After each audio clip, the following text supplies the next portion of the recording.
The state does not give an explanation to the court that at some point it was a white buggy that was sought.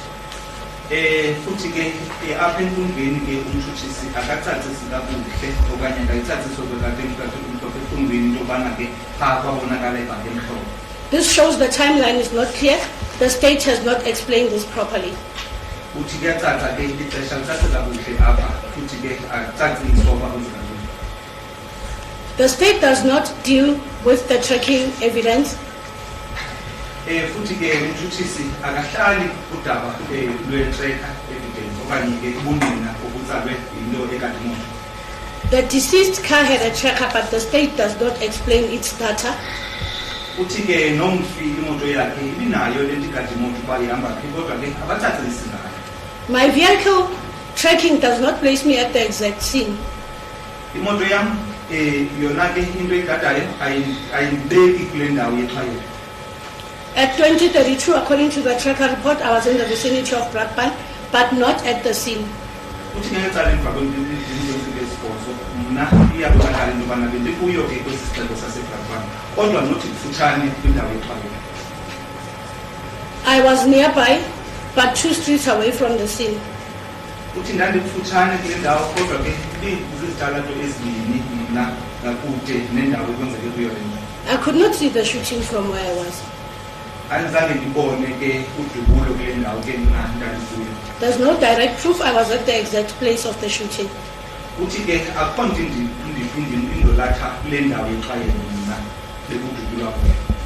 On paragraph G. The bail proceedings of Matipandile Sotieni have brought renewed attention to a high-profile murder case linked to alleged police corruption, witness intimidation and organized criminal activity.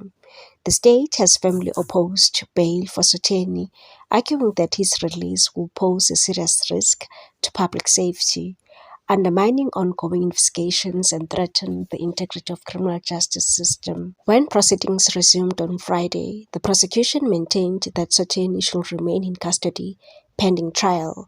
The matter had been postponed to the previous day after the accused informed the court that he speaks isiXhosa and he had struggled to fully understand the isiZulu interpreter assigned to the case. According to the state, the accused faces multiple serious risks if released on bail, including the possibility of interfering with witnesses, committing further offences, evading trial, or obstructing the investigation. The prosecutor told the court that the interest of justice test under Section 60 of Criminal Procedure Act weighs heavily against granting bail in this matter and said that the onus rests on the applicant to satisfy the court that it is in the interest of justice to permit his release, adding that even one proven ground of opposition is sufficient for bail to be denied. The prosecution further stated that it rallies on the affidavit of the investigating officer, submitted as Exhibit B as key evidence supporting this opposition. Sotieni is accused in connection with murder of Marius van der Merwe, who was shot dead at his home in Brakpan on 5 December 2025. The fatal shooting allegedly occurred in front of van der Merwe's family in the residential area of Brakpan, leaving his wife and 2 children traumatized but physically unharmed. Van der Merwe had been known as Witness D during proceedings of the Madlanga Commission, where he reportedly gave testimony implicating senior figures in alleged misconduct within the Ekurhuleni Metropolitan Police Department. He was killed just weeks after appearing before the commission, raising concerns that his testimony may have made him a target. During his testimony in November 2025, van der Merwe implicated suspended EMPD Deputy Chief Julius Mkhwanazi in the alleged murder of Emmanuel Mbhense. Mbhense was reportedly tortured after stolen property was discovered, and his body was later found at Duduza Dam in April 2022. The state alleges that Sotieni conspired with Pretorius in the murder of van der Merwe. Pretorius, who was also linked to the Madlanga Commission proceedings, later died by suicide at a petrol station in Brakpan. Investigators further alleged that Pretorius drove a Suzuki Swift linked to Sotsheni's girlfriend and had previously survived a shooting in which his vehicle was struck multiple times. The prosecution suggested that Pretorius may have acted in coordination with Sotsheni after Van der Merwe's testimony, claiming the witness had become a threat to those implicated. One of the state's key arguments against bail is that Sotsheni was allegedly found in possession of an AK-47 rifle and a large quantity of ammunition at the time of his arrest on 14 March 2026. However, the defense strongly disputes this claim.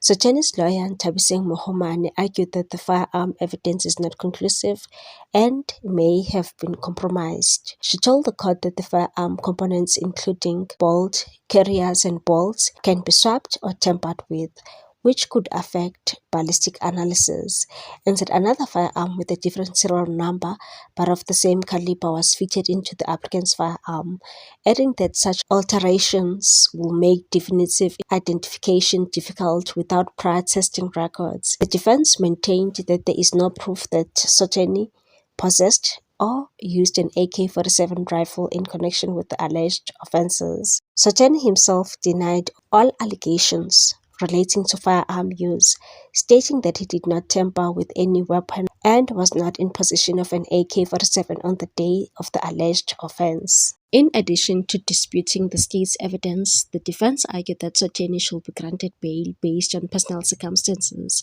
including family responsibilities and ability to afford bail set at 30,000 rand.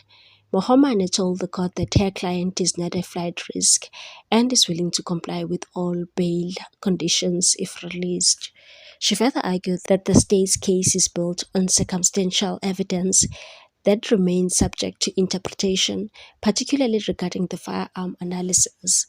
The matter now rests with the court, which must determine whether Sotsheni's release will be in the interest of justice or whether the risks outlined by the state outweigh his right to bail. With allegations involving the killing of a key commission witness, disputed ballistic evidence, and claims of organized coordination between accused individuals, the case has become one of the significant public interest. Sotsheni also told the court that his family would suffer if he remained behind bars, saying his 82-year-old father is battling cancer and depended on him for support. In an affidavit read to the court by Sotsheni's lawyer, he said, "My father is 82 years old and terminally ill with cancer, while my mother is 76 and suffers from diabetes. I am also responsible for my late sister's children, aged 24, 13, and 8. I assist with groceries, electricity, transport, stationery, and school expenses." Sotsheni also told the court that he was separated from his wife and had not lived at Bedford View property they jointly owned for about 2 years, and said, "We've been separated for approximately 2 years. I visit the children, but I do not keep clothes or personal belongings at the property. My children depend on me financially and emotionally. I attend their sporting events, school ceremonies, and extramural activities." What's your take on this one, people? Thanks for watching. Please subscribe for more news.